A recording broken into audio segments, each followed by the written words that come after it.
अब तक हमने जो वीडियोस देखे वो थे लीनियर डिफरेंशियल इक्वेशन। अब उसी में एक और टाइप आता है बर्नौलीज डिफरेंशियल इक्वेशन। बस अब इन्हें पहचाने कैसे, अगर समझो यहाँ पे इज इक्वल टू के इधर सिर्फ एक ही वेरिएबल है, जैसे कि एक्स स्क्वेयर या फिर वाई स्क्वेयर, तो समझो वो है लीनियर डिफरेंशियल इक्वेशन।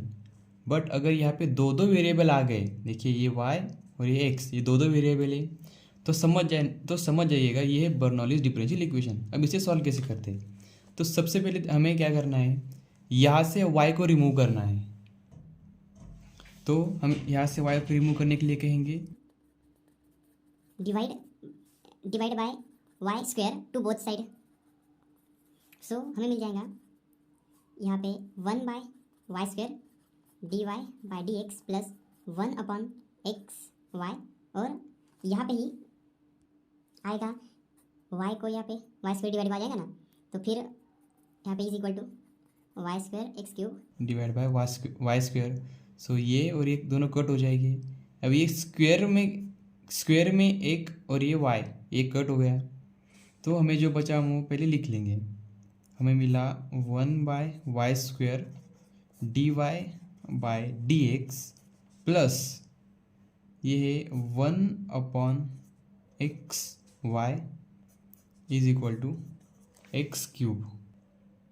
सो अब हमें क्या करना है, यहाँ पे इस x के साथ जो टर्म होगी उसे v पुट करना पड़ेगा।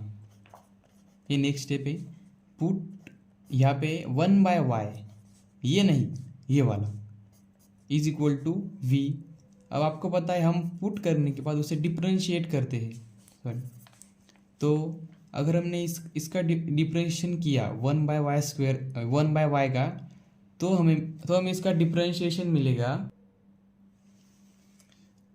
-1 अपॉन वाई स्क्वायर, ये d x by d y is equal to, अब v को डिफरेंशिएट किया तो ये हो जाएगा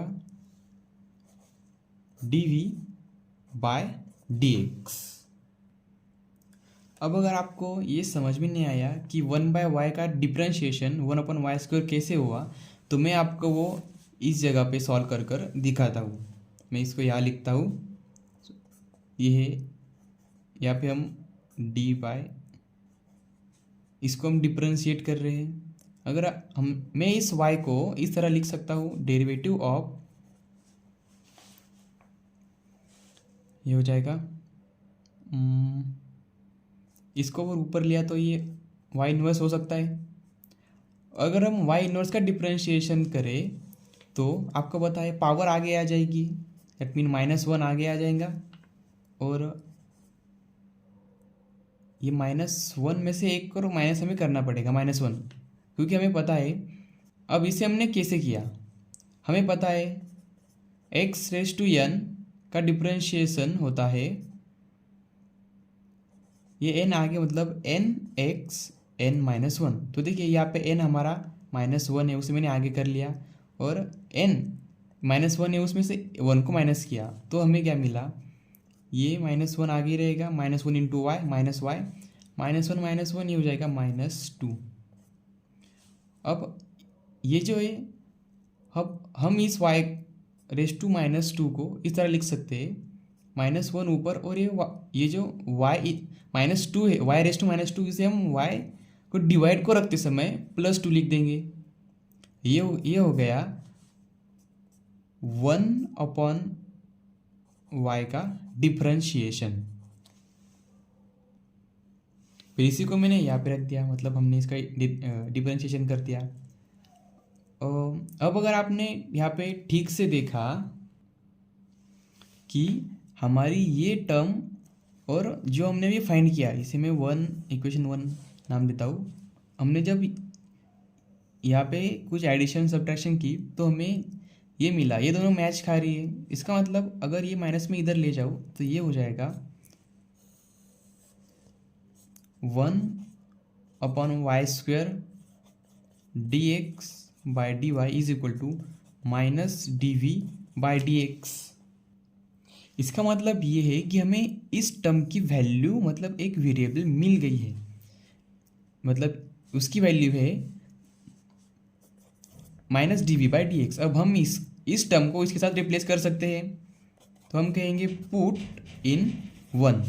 सो हमें मिलेगा minus d v by D x, उसके बाद plus 1/xy is equal to x cube. पर यहाँ पे एक बात रह गई कि अगर आपने ठीक से देखा तो 1/y जो है उसे हमने v पुट किया है, मतलब यहाँ पे हम x के साथ v लिख सकते हैं। किस तरह? सबसे तो पहले हम इसको बाहर ले लेंगे, तो ये हो जाएगा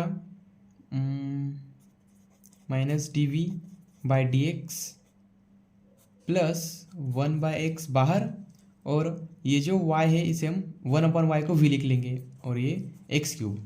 अब ये जो फॉर्म है ये हमारा लीनियर डिफरेंशियल इक्वेशन के फॉर्म में जो हमने अब तक पढ़ा। तो अब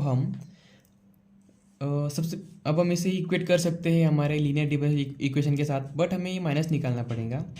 तो हम लिखेंगे मल्टीप्लाई बाय नेगेटिव साइन, तो ये नेगेटिव हो जाएगा positive, d v by D x, ये पॉजिटिव हो जाएगा negative, that in 1/x into v. हम इसे ऐसे भी लिख सकते हैं v/x is equal to plus x cube है, इसको लिख लेंगे माइनस एक्स क्यूब।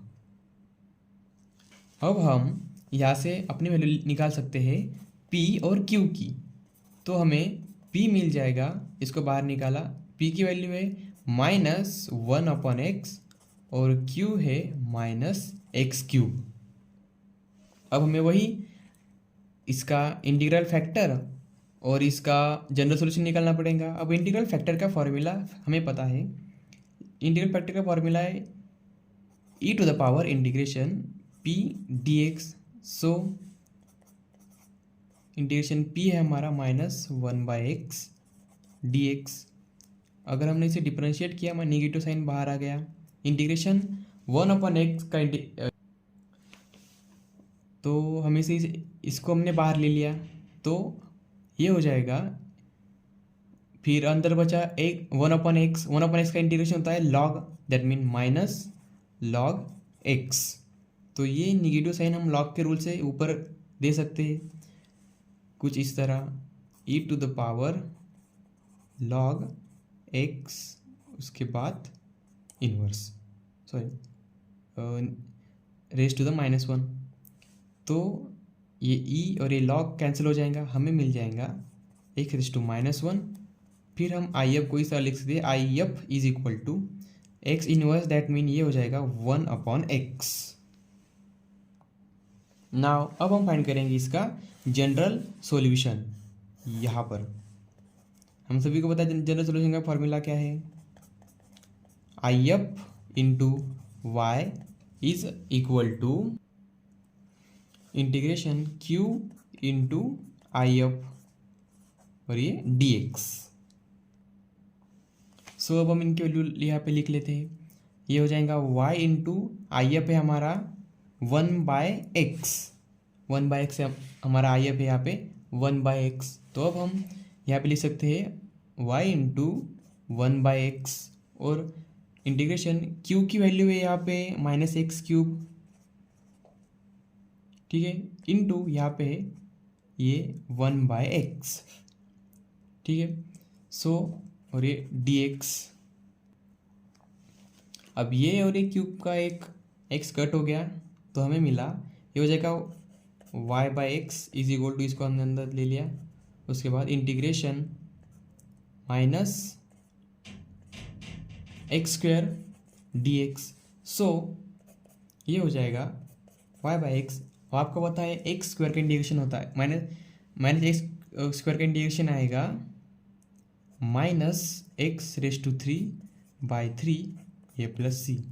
ये हो गया आपका फाइनल आंसर। अगर आपको कोई कौन से टॉपिक में दिक्कत होगी तो आप मुझे मेरे इंस्टाग्राम पर आपका टॉपिक भेज सकते हैं। तो इसके बाद प्लीज़ सब्सक्राइब कीजिए चैनल को, क्योंकि आपको और भी सिविल इंजीनियरिंग या फिर first year engineering related problems या फिर क्वेश्चंस की नई कंसेप्ट क्लियर हो जाए। Thank you for watching video.